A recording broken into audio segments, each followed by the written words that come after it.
झारखंड हत्याकांड में फंसे ओलंपियन सुशील कुमार को जिस किसी ने देखा होगा, निश्चित तौर पर उसकी शराफत के अंदाजे को देखकर कायल हो गया होगा।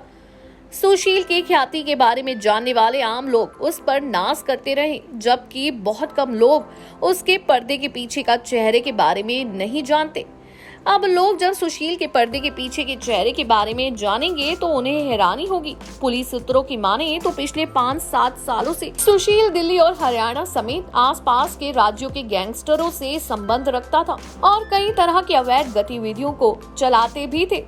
क्योंकि कुश्ती के क्षेत्र में देश में सबसे ज्यादा ख्याति प्राप्त करने के कारण उसकी तूती बोलने लगी थी, इसलिए इसकी आड़ में उसके कारनामे छिपते रहे।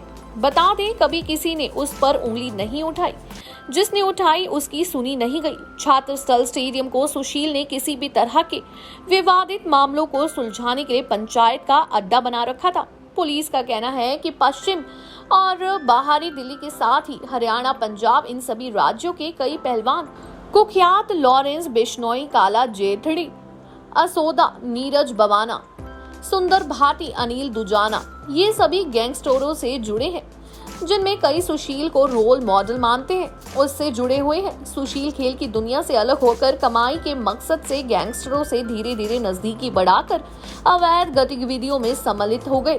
दरअसल सुशील के दिल्ली और हरियाणा पुलिस के कई अधिकारियों से बेहतर संबंध है, साथ ही ऊंची राजनीतिक पहुंच भी है, इसलिए गैंगस्टर भी उससे फायदे के लिए जुड़े हैं। सुशील के बेहतर संबंधों का वो कहीं न कहीं लाभ उठाते हैं। पुलिस सूत्रों की माने तो इन गैंगस्टरों की बदौलत सुशील ने पिछले कई सालों से दिल्ली के टोल से ठेके से लेकर विवादित प्रॉपर्टी पर कब्जा करने का धंधा शुरू किया था।